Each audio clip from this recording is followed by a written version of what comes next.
Hello dear students, ഇന്നത്തെ ക്ലാസ്സിൽ നമ്മൾ ഡിസ്കസ് ചെയ്യാൻ പോകുന്നത് കാലിക്കറ്റ് യൂണിവേഴ്സിറ്റിയിലെ BA സോഷ്യോളജിയിലെ 4th സെമ്മിലെ സോഷ്യോളജി ഓഫ് കേരള എന്ന് പറയുന്ന പേപ്പറാണ്.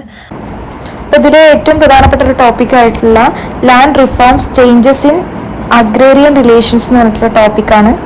ഇപ്പോൾ നമ്മുടെ ഒരു ബ്രിട്ടീഷ് ഭരണകാലത്ത് നമ്മുടെ ഭൂവുടമസ്ഥാവകാശത്തിൽ ഒരുപാട് മാറ്റങ്ങൾ വന്നിട്ടുണ്ടായിരുന്നു.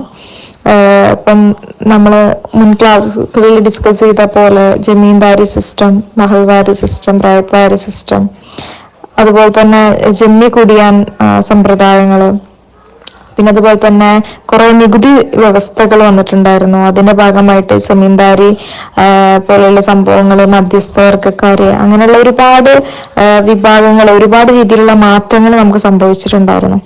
അപ്പൊ ഇതിനൊക്കെ പുറമെ ഒരു ഇൻഡിപെൻഡൻസിന് ശേഷം 1947 നമുക്ക് സ്വാതന്ത്ര്യം ലഭിച്ചതിന് ശേഷം ഈ പറയുന്ന നമ്മുടെ ലാൻഡ് റിഫോംസിൽ ഒരുപാട് മാറ്റങ്ങൾ വന്നിട്ടുണ്ട്. അതായത് കർഷകരുടെ അതുപോലെ തന്നെ കൃഷിക്കാരുടെ ഇടയിലുള്ള ഭൂവുടമസ്ഥാവകാശത്തിൽ ഒരുപാട് മാറ്റങ്ങൾ വന്നിട്ടുണ്ട്.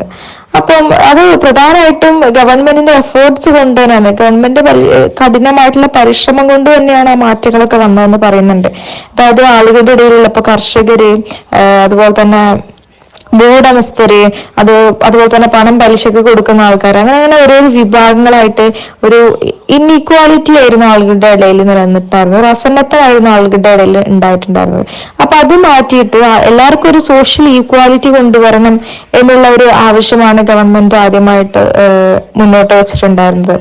അപ്പൊ അതിനുള്ള ഒരു പ്രധാനപ്പെട്ട, അങ്ങനെ ഒരു ഈക്വാലിറ്റി കൊണ്ടുവരാനുള്ള ഒരു പ്രധാനപ്പെട്ട ഒരു മാർഗം അവർ നിർദ്ദേശിച്ചത് ലാൻഡ് ഓണർഷിപ്പ് റീഡിസ്ട്രിബ്യൂഷൻ ചെയ്യാന്നുള്ളതാണ്. അതായത് ഭൂവുടമസ്ഥതയിലുള്ള ഒരവകാശം എന്ത് ചെയ്യുക, എല്ലാവർക്കും തുല്യമായിട്ട് കൊടുക്കുക, അല്ലാന്നുണ്ടെങ്കിൽ ലാൻഡ് ഓണർഷിപ്പിന്റെ കാര്യത്തിൽ മാറ്റങ്ങൾ കൊണ്ടുവരാന്നുള്ളതാണ് അവർ നിർദ്ദേശിച്ചിട്ടുണ്ടായിരുന്നത്.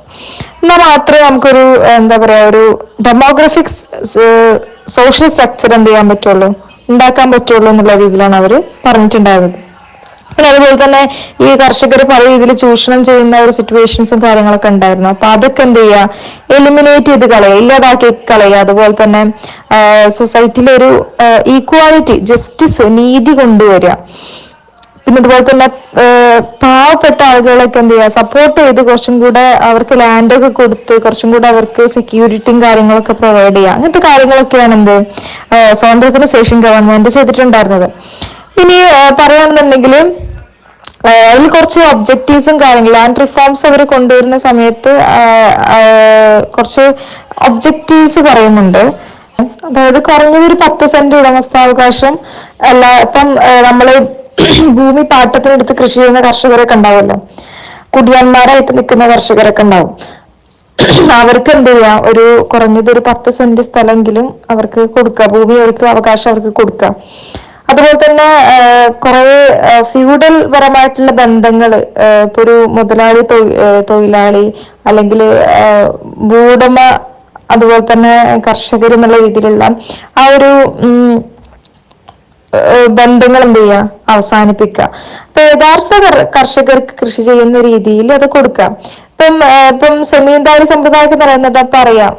അതുപോലെ സെമീന്ദാരി സമ്പ്രദായത്തിലൊക്കെ ഇപ്പം ഗവൺമെന്റിന് നികുതി അടയ്ക്കാൻ വേണ്ടിയിട്ടാണ് ഇവരെന്ത് ചെയ്ത് ഈ സെമീന്ദാരിമാരെ നിയമിച്ചത്. അപ്പം കർഷകരുടെ അടുത്തുനിന്ന് അവർ എന്ത് ചെയ്യും, ഗവൺമെന്റ് പറയുന്നതിനേക്കാൾ എക്സ്ട്രാ നികുതി അവർ വാങ്ങും. എന്നിട്ട് സെമീന്ദാർമാരെന്ത് ചെയ്യും, അത് വെച്ചിട്ട് പൈസക്കാരാവും. അപ്പൊ അങ്ങനെയുള്ള സമ്പ്രദായങ്ങളൊക്കെ ഒഴിവാക്കാം. പിന്നെ അതുപോലെ തന്നെ ഒരാളുടെ കൈവശം വെക്കാനുള്ള ഒരു ഭൂമിക്ക് പരിധി നിശ്ചയിക്കുക. ബാക്കി വരുന്ന ഭൂമി എന്ത് ചെയ്യുക, മിച്ചമുള്ള കർഷകർക്ക് എന്ത് ചെയ്യുക, വീതിച്ച് നൽകുക. കാർഷിക മേഖലയിൽ ഒരുപാട് ചൂഷണങ്ങളും അസമത്വവും നിലനിൽക്കുന്നുണ്ട്, അതൊക്കെ ഇല്ലാതാക്കുക. സ്ഥിരമായിട്ടൊരു പുരോഗതിയും അവർക്കൊരു പരിവർത്തനം ഉണ്ടാകുന്ന രീതിയിലേക്ക് എന്ത് ചെയ്യുക, സമൂഹത്തിനെ കൊണ്ടുവരിക. പിന്നെ അതുപോലെ തന്നെ കുറച്ചും കൂടെ സാമ്പത്തിക വികസനം, നവീകരണം ഒക്കെ കൊണ്ടുവരാൻ ശ്രമിക്കുക. ഒരു ഫ്യൂഡലിസത്തിന്റെ ഒരു ഫ്യൂഡൽ എറ ഇല്ലാണ്ടാക്കുക എന്നുള്ളതാണ്. അപ്പൊ ഇത്രയും കാര്യങ്ങളൊക്കെയാണ് അതിൽ മെയിൻ ആയിട്ടുള്ള ഒബ്ജക്റ്റീവ്സിൽ പറയുന്നത്.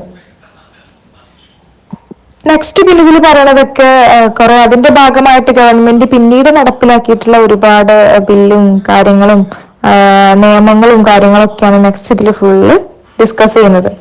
ഞാൻ ജസ്റ്റ് സ്പീഡിൽ ഒന്ന് പറഞ്ഞു പോവാണ്. ഫസ്റ്റ് നമുക്കറിയാം നമ്മുടെ കേരളപ്പിറവി ഉണ്ടായത് 1986 നമ്മൾ ഓൾറെഡി പറഞ്ഞ സാധനം തന്നെയാണ്. 1986 അപ്പൊ അതിനുശേഷം ഈ പറയുന്ന ലാൻഡ് റിഫോംസില് ഭൂമിയുടെ ഓണർഷിപ്പിലൊക്കെ എന്ത് ചെയ്തിട്ടുണ്ട്, ഭൂവുടമസ്ഥാവകാശത്തിൽ ഒരുപാട് മാറ്റങ്ങളും കാര്യങ്ങളൊക്കെ കൊണ്ടുവരാൻ ശ്രമിച്ചിട്ടുണ്ട്. അതിന് എക്സാമ്പിൾസ് ആയിട്ട് പറയുന്നുണ്ട് restriction on position and ownership land bills. നമ്മുടെ ലാൻഡ് ബിൽസിൽ മാറ്റങ്ങൾ വരുത്തുന്ന രീതിയിലുള്ള കുറച്ച് പൊസിഷൻസും കാര്യങ്ങളൊക്കെ കൊണ്ടുവന്നത് 1954 കൊണ്ടുവന്നിട്ടുള്ളത്, ഏപ്രിൽ 5-ന്. പിന്നെ അതിനുശേഷം ഗവൺമെന്റ് ഒരുപാട് കുറെ നിയമങ്ങളും കാര്യങ്ങളൊക്കെ കൊണ്ടുവന്നിട്ടുണ്ട്. കുടികിടപ്പുകാരന്റെ അവകാശം എന്നൊക്കെ പറഞ്ഞിട്ടുള്ള ഒരു സംഭവങ്ങൾ അതിൽ പറയുന്നുണ്ട്.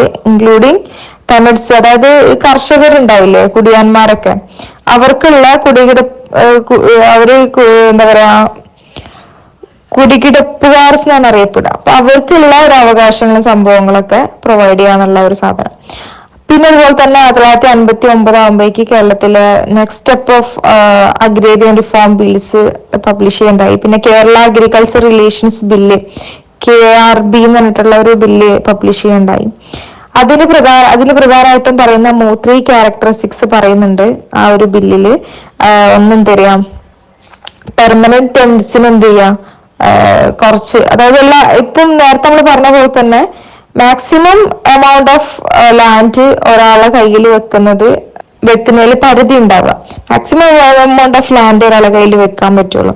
അത് കൂടുതൽ വെക്കുകയാണെങ്കിൽ അവർ എന്ത് ചെയ്യണം, ബാക്കിയുള്ള ആളുകൾക്ക് അല്ലെങ്കിൽ കർഷകർക്ക്, ലാൻഡ്ലെസ് ആയിട്ടുള്ള ആൾക്കാർക്ക് കൊടുക്കണം, ഭൂമി ഇല്ലാത്തവർക്ക് കൊടുക്കണം. പിന്നെ അതുപോലെ തന്നെ എന്താണ്, ലാൻഡ് ലോഡിന്, അതായത് ഭൂമിയുള്ള ആൾക്കാർക്ക് കുറേ എന്താ പറയാ അവകാശം അല്ലെങ്കിൽ പിടിപാട് അങ്ങനത്തെ സംഭവങ്ങളൊക്കെ ഉണ്ട്.